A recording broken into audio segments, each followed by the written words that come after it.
ଆପଣମାନଙ୍କୁ ସମସ୍ତଙ୍କୁ ଏ ପବିତ୍ର ଦିନରେ ଆପଣମାନଙ୍କୁ ମୁଁ ସ୍ୱାଗତ ଜଣାଉଛି। ଆଜି ଗୋଟେ ବିଷୟ ଆପଣମାନଙ୍କ ସହିତ ମୁଁ ଆଲୋଚନା କରିବାକୁ ଯାଉଛି, ଯେଉଁଟାକି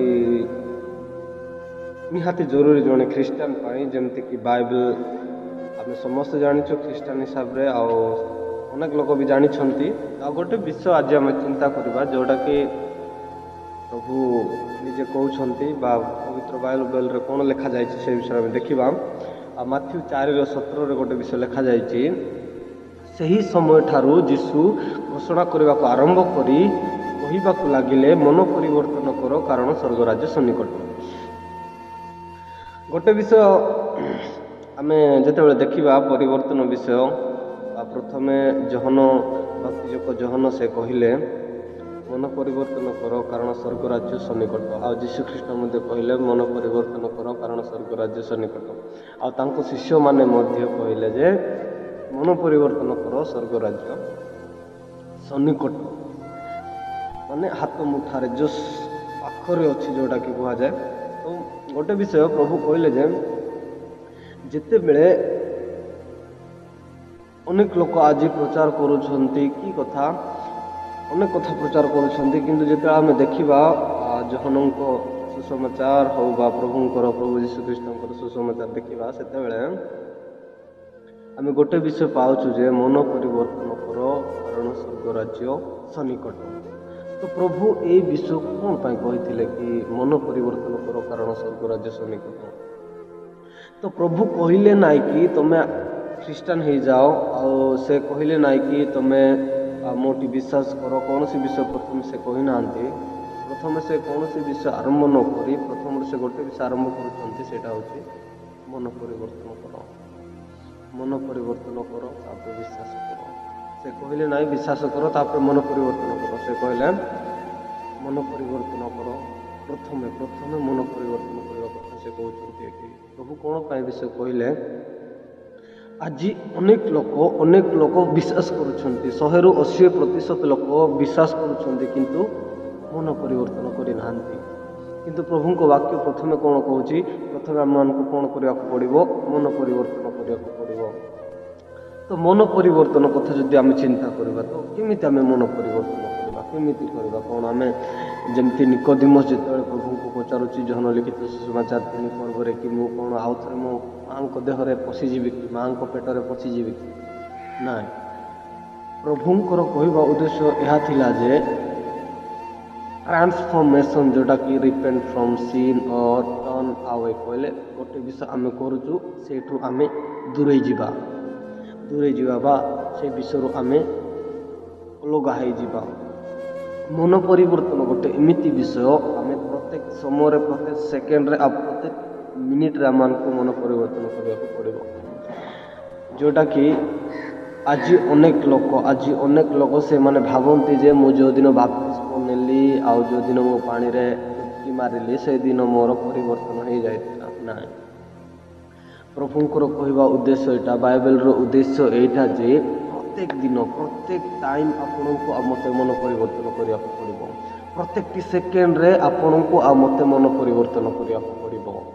ଆପଣ ବର୍ତ୍ତମାନ ଗୋଟେ ବିଷୟ କଥା କହିବାକୁ ଯାଉଛନ୍ତି, ଯେଉଁଟା ଅନ୍ୟମାନଙ୍କ ପକ୍ଷରେ ଭଲ ନୁହେଁ କିମ୍ବା ପ୍ରଭୁଙ୍କ ପକ୍ଷରେ ଭଲ ନୁହେଁ, ସେଇ ବିଷୟଠାରୁ ଆପଣଙ୍କୁ କ'ଣ କରିବାକୁ ପଡ଼ିବ? ମନ ପରିବର୍ତ୍ତନ କରିବାକୁ ପଡ଼ିବ। ଆଉ ସେକେଣ୍ଡ ଥିଙ୍ଗ ହେଲା, ଆପଣ ଯେଉଁ ବିଷୟ କରିବାକୁ ଯାଉଛନ୍ତି, ଗୋଟେ କାମ ଯେଉଁଟାକି ପ୍ରଭୁଙ୍କ ଦୃଷ୍ଟିରେ ଭଲ ନୁହେଁ, ସେ ବିଷୟରେ ଆପଣଙ୍କୁ ମନ ପରିବର୍ତ୍ତନ କରିବାକୁ ପଡ଼ିବ। ଫର୍ ଏକ୍ଜାମ୍ପଲ୍, ଗୋଟେ ବିଷୟ ଆପଣ ଖାଇବାକୁ ଯାଉଛନ୍ତି ଯେଉଁଟାକି ପ୍ରଭୁଙ୍କ ଦୃଷ୍ଟିରେ ଉତ୍ତମ ନୁହେଁ, ସେ ସମୟରେ ଆପଣଙ୍କୁ ମନ ପରିବର୍ତ୍ତନ କରିବାକୁ ପଡ଼ିବ।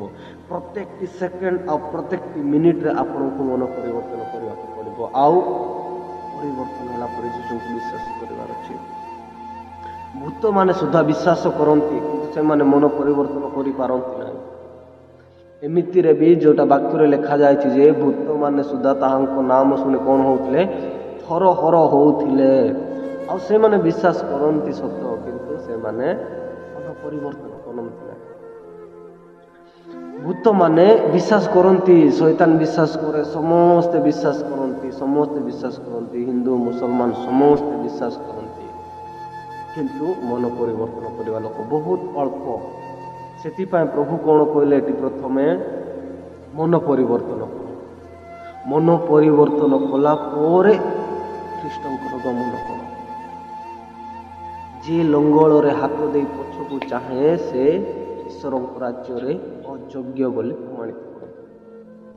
ତ ମୁଁ ଗୋଟେ ବିଷୟ ଆପଣମାନଙ୍କୁ କହିବାକୁ ଚାହୁଁଛି, ସମସ୍ତ ଖ୍ରୀଷ୍ଟ ଭାଇ ଭଉଣୀମାନଙ୍କୁ, ମନ ପରିବର୍ତ୍ତନ କର। ପ୍ରଥମେ ଆପଣଙ୍କ ଜୀବନ, ଆପଣଙ୍କର ଚାଲିଚଳଣି, ଆପଣଙ୍କର ବଞ୍ଚିବା ଅବସ୍ଥା କେମିତି, ଆପଣ କେମିତି କଥା କହୁଛନ୍ତି, ଆଉ ଆପଣ ଆଜି କେମିତି ଲୋକମାନଙ୍କ ସହିତ ଉତ୍ତମ ସମ୍ପର୍କ ରଖୁଛନ୍ତି, ଆପଣଙ୍କର ପ୍ରେମ କେମିତି ଶିଥିଳ ନା ଉତ୍ତେଜିତ ଅଟେ, ଆପଣଙ୍କର ଈଶ୍ୱରଙ୍କ ବାକ୍ୟ ପ୍ରତି ଆଉ ଈଶ୍ୱରଙ୍କ ରାଜ୍ୟ ପ୍ରତି ଆପଣଙ୍କର ଇଚ୍ଛା କେମିତି ଅଛି।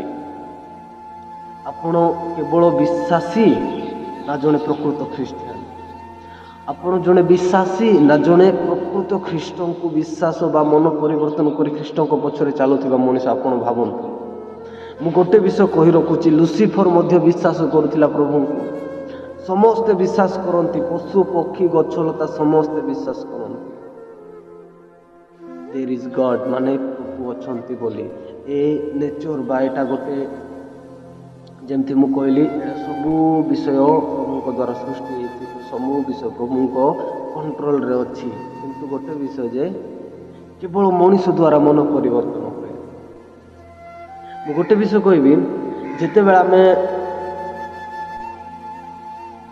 ପଶୁ ପକ୍ଷୀ ହଉ ଗଛଲତା ପାଇଁ ବି ଅନେକ ସମୟରେ ଆମେ ପ୍ରାର୍ଥନା କରୁ କି ମୋର ବଗିଚା ଭଲ ହଉ, ଆଉ ଅନେକ ସମୟରେ ଆମେ ପ୍ରାର୍ଥନା କରୁ କି ମୋର ପଶୁପକ୍ଷୀ ଭଲରେ ରୁହନ୍ତୁ।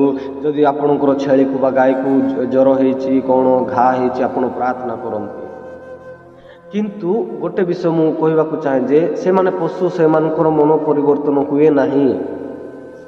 ସେମାନଙ୍କର ମନ ପରିବର୍ତ୍ତନ ହୁଏ ନାହିଁ, କେବଳ ମଣିଷର ମନ ପରିବର୍ତ୍ତନ ହୁଏ। ସେମାନଙ୍କର ମନ ପରିବର୍ତ୍ତନ ହୁଏ ନାହିଁ, ସେମାନଙ୍କର ମନ ପରିବର୍ତ୍ତନ ହୁଏ ନାହିଁ, କାରଣ ସେମାନେ ପଶୁମାନେ।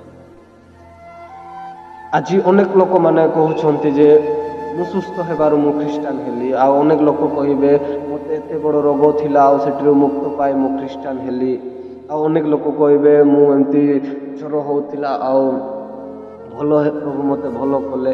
ହଁ, ମୁଁ ମାନୁଛି ପ୍ରଭୁ ସେଇଟା କରନ୍ତି, ତା ମାନେ ନୁହେଁ ଯେ ଆମେ ସେଥିପାଇଁ ଖ୍ରୀଷ୍ଟାନ ହେବା, ସେମିତି ନାହିଁ।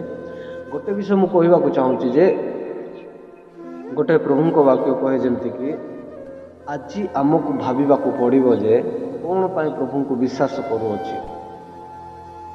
ଆଜି ମୁଁ ପ୍ରଭୁଙ୍କୁ କ'ଣ ପାଇଁ ବିଶ୍ୱାସ କରୁଅଛି, ଏ ବିଷୟ ଆମକୁ ଚିନ୍ତା କରିବାକୁ ପଡ଼ିବ। ଯେମିତିକି ପ୍ରଭୁ ଗୋଟେ ବିଷୟ କହିଲେ ଯେ ପ୍ରଥମେ ମନ ପରିବର୍ତ୍ତନ କର, ତାପରେ ବିଶ୍ୱାସ କର। ମନ ପରିବର୍ତ୍ତନ ନ କରିକି ବିଶ୍ୱାସ କରିବା ଏଇଟା ବୃଥା, କାରଣ ମୁଁ ଯେମିତି କହିଲି ସମସ୍ତେ ବିଶ୍ୱାସ କରନ୍ତି। ଶୈତାନ ବିଶ୍ୱାସ କରେ, ଆଉ ଭୂତମାନେ ବିଶ୍ୱାସ କରନ୍ତି, ଆଉ ସମସ୍ତେ ବିଶ୍ୱାସ କରନ୍ତି। ଏମିତି ଜଣେ ମୁସଲିମ ହଉ ହିନ୍ଦୁ ହଉ ସମସ୍ତେ ବିଶ୍ୱାସ କରନ୍ତି, କିନ୍ତୁ ମନ ପରିବର୍ତ୍ତନ କରିବା ଲୋକ ବହୁତ କମ୍ ଅଛନ୍ତି। ସେଥିପାଇଁ ମୁଁ ଗୋଟେ ବିଷୟ ଅନୁରୋଧ କରେ, ଆଜି ଆପଣମାନଙ୍କୁ ପ୍ରଥମେ କ'ଣ କରିବାକୁ ପଡ଼ିବ? ମନ ପରିବର୍ତ୍ତନ କରିବାକୁ ପଡ଼ିବ। ମନ ପରିବର୍ତ୍ତନ ଗୋଟେ ଅତି ଜରୁରୀ ବିଷୟ ଖ୍ରୀଷ୍ଟିଆନ ଜୀବନରେ। Without repentance there is no salvation. ଆଉ ପ୍ରଭୁଙ୍କ ବାକ୍ୟ ଯେମିତି କହେ, ବିନା ପରିବର୍ତ୍ତନରେ ଆପଣ ହିଲିଂ କରନ୍ତୁ, ଆପଣ ବଡ଼ ବଡ଼ କାମ କରନ୍ତୁ, ବଡ଼ ବଡ଼ ପ୍ରଚାର କରନ୍ତୁ, ବାକ୍ୟର ନିବିଡ଼ ତତ୍ତ୍ୱକୁ ବାହାର କରନ୍ତୁ, ଯାହା ବି କରନ୍ତୁ, କିନ୍ତୁ ଆପଣଙ୍କ ଜୀବନରେ ଯଦି ପରିବର୍ତ୍ତନ ନାହିଁ, ତେବେ ଆପଣ ଜଣେ ନାମଧାରୀ ଖ୍ରୀଷ୍ଟିଆନ, ଆପଣ ଜଣେ ଭଣ୍ଡ ଭାବବାଦୀ। ଯଦି ଆପଣଙ୍କ ଜୀବନରେ ପରିବର୍ତ୍ତନ ନାହିଁ, ଆଉ ଆପଣ ଯଦି ଅନେକ କାର୍ଯ୍ୟ କରୁଛନ୍ତି, ଅନେକ ଆଶ୍ଚର୍ଯ୍ୟ କର୍ମ କରୁଛନ୍ତି, ଅନେକ ବିଷୟ କରୁଛନ୍ତି, ଆଉ ଆପଣଙ୍କର ଜୀବନରେ ଯଦି ପରିବର୍ତ୍ତନ ନାହିଁ, ତେବେ ଆପଣ ଖ୍ରୀଷ୍ଟଙ୍କର ଜଣେ ଫଲୋଅର ନୁହନ୍ତି। ପ୍ରଭୁଙ୍କ ବାକ୍ୟ କହେ, ଯେତେବେଳେ ପିତରଙ୍କୁ ପଚାରୁଛନ୍ତି ଲୋକମାନେ ଯେ ପ୍ରଭୁ ଆମେ କ'ଣ କରିବୁ କହୁଛନ୍ତି, ସେତେବେଳେ କ'ଣ କହୁଛନ୍ତି ପିତର? ଆପଣ ଆପଣ ପାପରୁ ପ୍ରଥମେ ଫେର, ମନ ପରିବର୍ତ୍ତନ କର, ତାପରେ ପିତା ପୁତ୍ର ଓ ପବିତ୍ର ଆତ୍ମାଙ୍କ ନାମରେ କ'ଣ କର? ବାପ୍ତିସ୍ମ ନିଅ। ମୁଁ ଏଇଟା ଗୋଟେ ବିଷୟ କହିବାକୁ ଚାହୁଁଛି ଯେ first is repentance is needed, after that we have to believe in Jesus. Without repentance there is no salvation, and without repentance we cannot go to Jesus Christ. ସो ମୁଁ ଗୋଟେ ବିଷୟ ଆପଣମାନଙ୍କ ସହିତ ଆଲୋଚନା କରିବି ଯେ ଆଜି ଆମମାନଙ୍କୁ କ'ଣ କରିବାକୁ ପଡ଼ିବ, ପ୍ରଥମେ ପରିବର୍ତ୍ତନ ହେବାକୁ ପଡ଼ିବ। ପରିବର୍ତ୍ତନ କରିବାକୁ ପଡ଼ିବ ପ୍ରଥମେ। ବିନା ପରିବର୍ତ୍ତନରେ ସୋସିଆଲ ମିଡ଼ିଆରେ ହଉ ଯେଉଁ ବିଷୟରେ ବି ଯେଉଁ ଆମେ କଥା କହୁଛୁ, ଅନେକ ବିଷୟରେ ଆଲୋଚନା କରୁଛୁ, ଆଜି ମୋ ଜୀବନ ଠିକ୍ ଅଛି କି ନାହିଁ ସେଇଟା ଆମମାନଙ୍କୁ ପ୍ରଥମେ ଚିନ୍ତା କରିବାକୁ ପଡ଼ିବ। Repentance is necessary for a Christian. As a Christian, we have to repent first, our heart, our mind. କେବଳ ଗୋଟେ ଧର୍ମକୁ ପରିବର୍ତ୍ତନ କରିବା କଥା ଏଠି ପଡ଼ୁନାହିଁ। ଆମମାନଙ୍କୁ ଆତ୍ମାକୁ ପରିବର୍ତ୍ତନ କରିବାକୁ ପଡ଼ିବ, ଆମମାନଙ୍କୁ ଚିନ୍ତାକୁ ପରିବର୍ତ୍ତନ କରିବାକୁ ପଡ଼ିବ, ଆମମାନଙ୍କୁ ଭାବନାକୁ ପରିବର୍ତ୍ତନ କରିବାକୁ ପଡ଼ିବ, ଆମମାନଙ୍କୁ ପ୍ରତ୍ୟେକ ବିଷୟକୁ ପରିବର୍ତ୍ତନ କରିବାକୁ ପଡ଼ିବ। ତାପରେ ଯୀଶୁଙ୍କୁ ବିଶ୍ୱାସ କରିବାକୁ ପଡ଼ିବ। କେବଳ ମଦ ଛାଡ଼ିଦେଲି ଆଉ ଖ୍ରୀଷ୍ଟିଆନ ହେଲେ ସେମିତି ଆପଣଙ୍କ ଥଟ୍, ଆପଣଙ୍କ ଚିନ୍ତାକୁ ଆଜି ଆମମାନଙ୍କୁ ପରିବର୍ତ୍ତନ କରିବାକୁ ପଡ଼ିବ। ତେବେ ଆମେ ପ୍ରଭୁଙ୍କର ଲକ୍ଷ୍ୟ ହେଇପାରିବା। ତ ଧନ୍ୟବାଦ ଏଇ ଛୋଟିଆ ବିଷୟକୁ। ଆଉ ଯଦି କିଛି ଭୁଲ ହେଇଥାଏ କମେଣ୍ଟ ସେକ୍ସନରେ ଜଣାଇବେ, ଆଉ ପୁଣି ଥରେ ଆଲୋଚନା କରିବା।